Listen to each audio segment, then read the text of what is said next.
Cabanatuan POW Camp, Luzon, Philippines.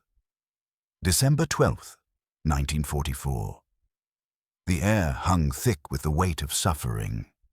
Inside the barbed wire enclosure of Cabanatuan, where over 7,000 American and Allied prisoners languished under Japanese control, the morning roll call had just ended. Skeletal figures in tattered uniforms shuffled back toward their bamboo barracks, their movements slow, deliberate, conserved. The tropical sun climbed over the Sierra Madre Mountains, promising another day of scorching heat that would turn the camp into an oven. Near the distribution point, Japanese guards gathered around wooden crates recently arrived from Manila, their voices carrying across the compound in sharp, mocking tones. They pulled out tin cans, dented, dusty, stamped with English labels.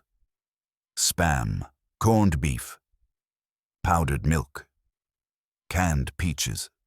One guard held a can of processed meat above his head, like a trophy of American weakness, his laughter harsh and deliberate. "American food!"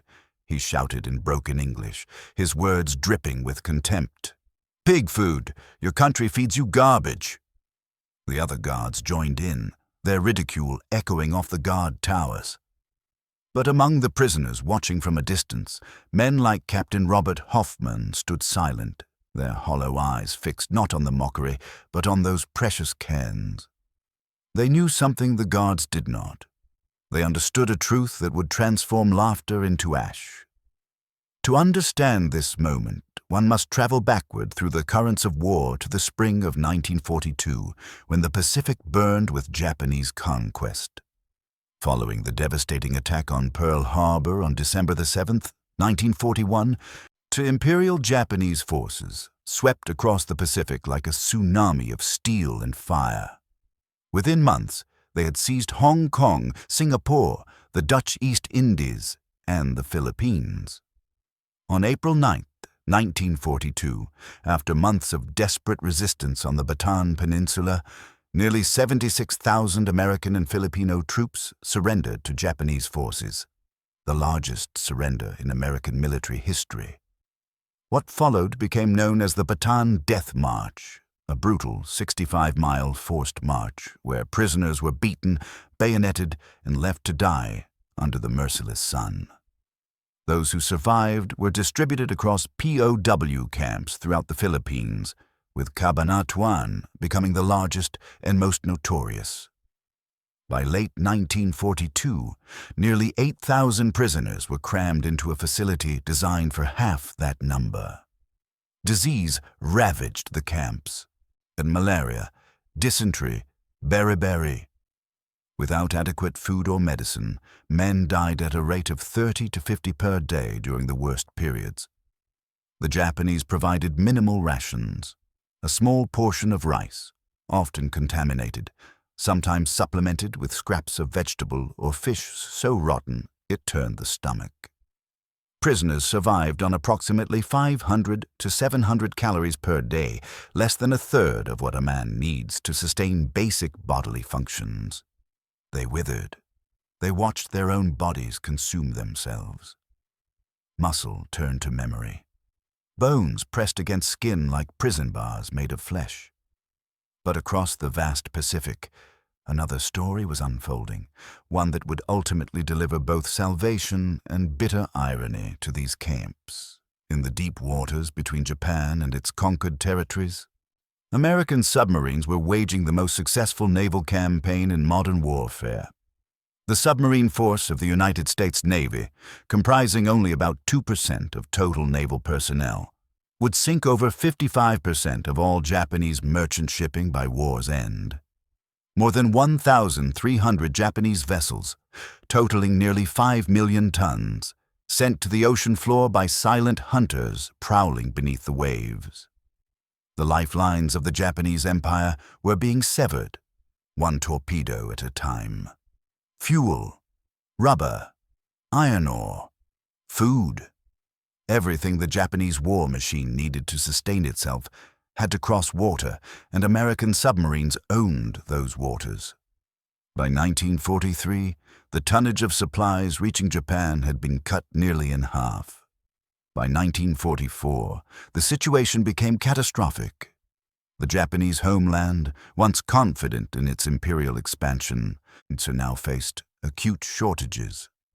Rice supplies dwindled. Meat became a distant memory for ordinary citizens. The military, prioritized above all else, still struggled to feed its far-flung garrisons. Soldiers stationed in the Pacific Islands and occupied territories found their rations reduced, then reduced again. The supply ships that once arrived with regularity now came sporadically, if at all. Many never arrived, their hulls torn open by American torpedoes, their cargo sinking into darkness. And then came an unexpected consequence, a twist of fate that would blur the lines between victor and victim in the most haunting way. The International Red Cross, operating under protocols established by the Geneva Convention, worked tirelessly to deliver relief packages to prisoners of war throughout the conflict. These packages, assembled primarily in the United States, contained the abundance of American industrial might condensed into cardboard boxes. Canned meats, chocolate bars, coffee, cigarettes, powdered milk, vitamin tablets, soap.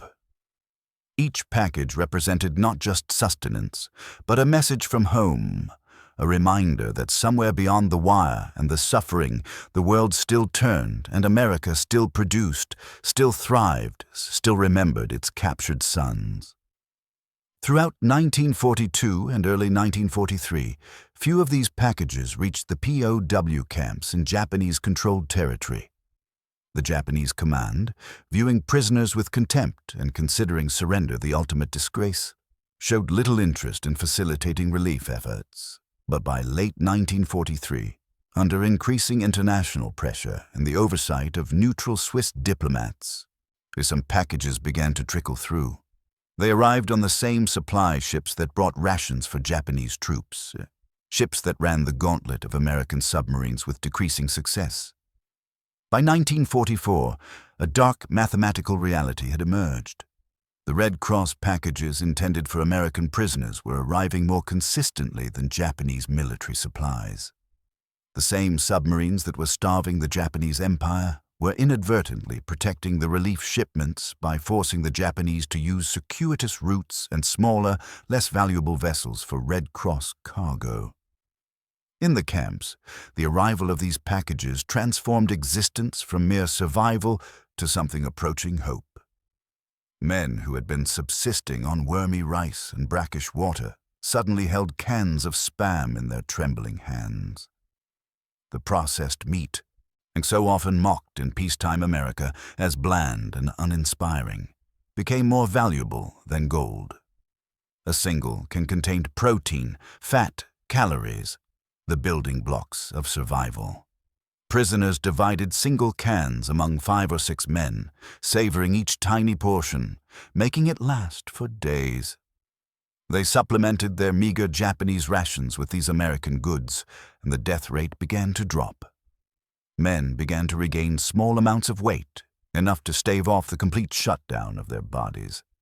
The canned goods became currency, medicine, and morale, all compressed into tin.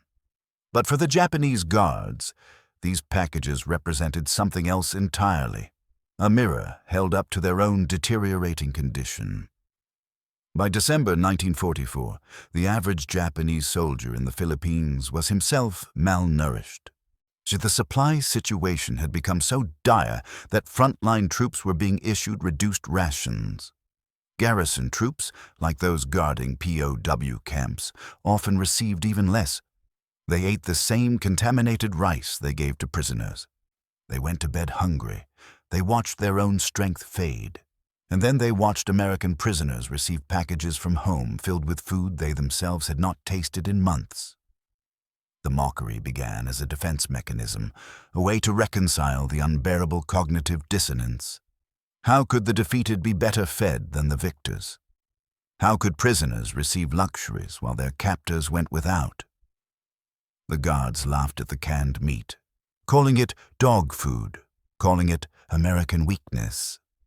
They ridiculed the instant coffee and powdered milk as evidence of a soft, as industrialized society that had forgotten how to eat real food. They sneered at the chocolate bars and cigarettes, performing disgust while their eyes betrayed hunger. But mockery cannot fill an empty stomach. Scorn cannot substitute for sustenance. And as the weeks passed, the laughter began to ring hollow. Some guards began stealing from the packages during distribution, pocketing cans of corned beef or condensed milk, consuming them in secret away from the eyes of their superiors. Others, more brazen or more desperate, demanded prisoners share their rations, framing it as tribute or tax. The prisoners, emaciated but not broken, recognized the shift. They saw the guards' ribs beginning to show. They noticed the loosening of uniform belts, the hollowing of cheeks, the slowing of movements. The power dynamic, always brutal and always tilted, began to reveal cracks. Captain Robert Hoffman, a former engineering officer from the 26th Cavalry Regiment who survived the Death March and the 27 months in Cabanatuan, later recalled the strange transformation with unsettling clarity. At first they laughed at our food, he testified in post-war depositions. They called us weak for eating from cans, for depending on packages from home. But by the end of 44, they stopped laughing. They started asking questions. Where did it come from? How much did America have? One guard asked me if it was true that every American family had an icebox full of meat. I told him yes. I told him my mother could walk into a store in Pennsylvania and buy a month's worth of food without ration stamps, without waiting in line, without fear of shortage. Then I watched his face change. It wasn't anger. It was something else. Disbelief. Maybe the first crack in the certainty they'd been fed about American weakness and Japanese superiority. The symbolic weight of the tin can, so ordinary, so industrial, so distinctly American, became a recurring motif in the unspoken psychological warfare of the camps. Each can represented not just food, but the vast machinery behind it. The factories in Chicago and Minneapolis that ran 24 hours a day, churning out millions of cans. The farms in Iowa and Nebraska, producing surplus food even during wartime. The trucks and trains and ships that moved these goods across continents and oceans. The economic might of a nation that could feed its soldiers, its civilians, and its prisoners simultaneously without rationing meat to near extinction. While the Japanese guards, many of whom came from rural villages where rice had been scarce even in peacetime, could not conceptualize this level of abundance. Their own propaganda had told them America was weak, decadent, collapsing under the weight of its own soft living. Yet here was evidence to the contrary, delivered in tin and cardboard, undeniable and edible. By January 1945, the situation reached a critical threshold. American forces under General Douglas MacArthur had returned to the Philippines, landing at Leyte Gulf in October 1944 and beginning the slow, bloody campaign to retake the islands. Japanese forces, cut off from resupply and facing certain defeat, became increasingly erratic. In some camps, guards executed prisoners in anticipation of American liberation, determined to leave no witnesses. In others, the discipline collapsed entirely as officers fled and soldiers deserted. At Cabanatuan, the Japanese command made preparations to evacuate or liquidate the camp. But on January 30th, 1945, before those plans could be executed, elements of the 6th Ranger Battalion, supported by Filipino guerrillas, launched a daring raid on Cabanatuan. In a meticulously planned night operation, the Rangers infiltrated Japanese lines, overwhelmed the guards, and liberated 511 surviving prisoners. It was the most successful rescue mission of its kind in American military history. As the freed prisoners staggered toward American lines, many carried with them the Red Cross packages they had been hoarding, unwilling to leave behind the precious cans that had kept them alive. Some pressed cans of Spam into the hands of their liberators, who insisting the Rangers take them, share them, understand what they had meant. In the aftermath, when historians and investigators catalogued the evidence from liberated camps, a pattern emerged that was both tragic and illuminating. Japanese supply records, captured and translated, revealed the catastrophic collapse of their logistics. By late 1944, garrisons throughout the Pacific were operating on rations calculated at 800 to 1,000 calories per day for frontline troops and significantly less for support personnel. Guard units at POW camps were among the lowest priority. Meanwhile, Red Cross shipments, though irregular, had delivered thousands of relief packages to camps across the Philippines.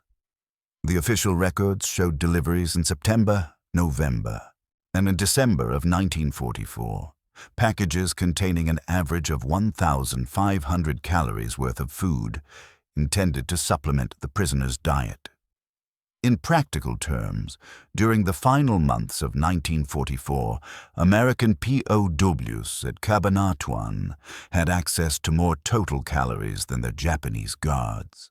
An inversion so complete it defied the fundamental logic of captivity. The prisoners, for all their suffering and deprivation, were being sustained by the economic engine of a nation that could project power not just through weapons, but through abundance. The technological and logistical dimensions of this reversal cannot be overstated. American food canning technology, pioneered in the early 20th century and perfected during the Great Depression, had created shelf-stable nutrition that could survive tropical heat, ocean crossings, and in months of storage without refrigeration. The Hormel Company alone produced over 15 million cans of Spam per week at its peak wartime production, much of it destined for military use and Allied aid. The entire American food industry had been mobilized not just to feed American troops, but to feed allied nations, liberated populations, and even prisoners behind enemy lines. This was industrial warfare of a different kind, a demonstration that victory would be achieved not just on the battlefield, but in the factory, the farm, and the supply chain. The Japanese military, despite its tactical brilliance and the ferocity of its soldiers, had entered a contest it could not win. An empire built on conquest and extraction faced an opponent built on production and abundance. And the submarines that prowled the Pacific were not just sinking ships, they were severing the arteries of an ideology that depended on continuous expansion to feed itself. For the guards who survived the war, the memory of those tin cans carried a weight that transcended hunger. Post-war interviews with former Japanese soldiers, conducted by historians and reconciliation organizations, revealed a recurring theme of cognitive dissonance. Many spoke of the moment they realized American prisoners were eating better than they were, not because the prisoners were favored, but because America simply had more. One former guard, Takeshi Yamamoto, who served at Cabanatuan from 1943 to early 1945, later reflected in a 1978 interview. We were told America was starving, that their people were weak and their factories silent. But the packages kept coming, even when our own supplies stopped, even when we were hungry. I remember opening a can of American beef that I had taken from a prisoner's package. It tasted better than anything I had eaten in 2 years. I felt shame. Not because I stole, but because I realized we had been lied to. If America could send this to their prisoners, what did their soldiers have? What did their people at home have? We were told we were winning, but the food told a different story. The psychological impact rippled through the camps in subtle ways. Prisoners reported that by late 1944, some guards became less brutal, not out of mercy, but out of a creeping awareness that the war was lost. The cans, the packages, the cigarettes, they were harbingers of defeat more certain than battle reports. And when a prisoner could offer a guard a piece of chocolate, and the guard accepted with something resembling gratitude, The power dynamic had shifted in a way no amount of barbed wire could restore. This was not the victory of arms, but the victory of capacity. The ability to sustain, to provide, to endure not through suffering, but through surplus. It was a victory that spoke to the fundamental nature of the American system. Imperfect, often unjust, but undeniably productive. A system that could mobilize resources on a scale the world had never seen, that could feed its people and its warriors and its warriors and its prisoners, and still have enough left over to send across oceans into enemy territory. The liberation of Cabanatuan marked the beginning of the end for Japanese forces in the Philippines. Within months, Manila would fall, less than the rest of Luzon. By August 1945, atomic fire over Hiroshima and Nagasaki would bring the empire to its knees. But for the survivors of camps like Cabanatuan, liberation brought a complex mixture of emotions.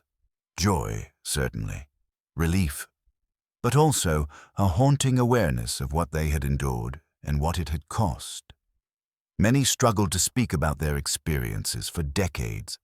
The physical scars healed slowly. Some never did, but they carried with them memories that defied easy categorization. They remembered the guards who had beaten them. They also remembered the guards who, in the final weeks, had looked at them with something approaching envy. They remembered starving while their captors laughed. They also remembered the strange silence that fell when the laughter died, when hunger made equals of prisoner and guard alike. And in the years after the war, as historians pieced together the full scope of the Pacific submarine campaign, a striking statistic emerged. American submarines, operating with fewer than 16,000 men total throughout the war, had destroyed over 30% of the Japanese Navy and 60% of its merchant marine. They had starved an empire, and in doing so, they had inadvertently revealed the fatal flaw in Japanese strategy: an empire stretched too far, too fast, across too much ocean, dependent on supply lines that could be severed by a nation with the technology and resources to build submarines faster than Japan could build replacement ships. The tin cans in the POW camps were symptoms of this larger failure. They represented food that should never have reached enemy territory, now delivered by a logistics system that functioned even under the most adverse conditions, supported by an economy that produced so much it could afford to feed even its enemy's captives better than the enemy could feed its own. The tin can, that humble cylinder of pressed steel and preserved food, became a symbol more powerful than any propaganda poster. It spoke a truth that transcended language and ideology. It said, "America makes, America feeds, America sustains." Even in captivity, even in the darkest corners of the war, even when stripped of weapons and freedom and dignity, American prisoners carried with them the evidence of a system that did not abandon them, that sent packages across a war-torn ocean, that remembered. And for their captors, and those cans became mirrors reflecting an uncomfortable reality, that the empire they served was losing not because its soldiers lacked courage, but because the industrial and economic foundation beneath them was crumbling, one torpedoed supply ship at a time. In the end, the story of those mocked tin cans in a Philippine POW camp is not simply a tale of irony or reversal. It is a meditation on the nature of power itself. Military power is dramatic and visible. The clash of armies, the thunder of guns, the courage of individual men. But beneath that drama lies another kind of power, less cinematic but more fundamental. The power to produce, the power to sustain, the power to feed millions while fighting on two fronts, to send relief packages to prisoners while simultaneously strangling an enemy's supply lines. And this is the power that won the Second World War, not in a single decisive battle, but in 10,000 factories, 1,000,000 farms, and countless cargo holds crossing hostile seas.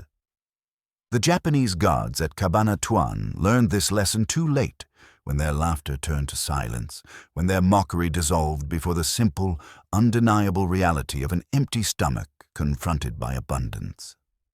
They learned that ideology cannot sustain an army, propaganda cannot fill a rice bowl, and an empire built on conquest cannot outlast a nation built on production. The tin cans told that story more clearly than any history book. They were small, humble, unremarkable objects that carried the weight of nations, proof that in the arithmetic of total war, the side that can feed itself and its enemies will ultimately prevail over the side that can feed neither.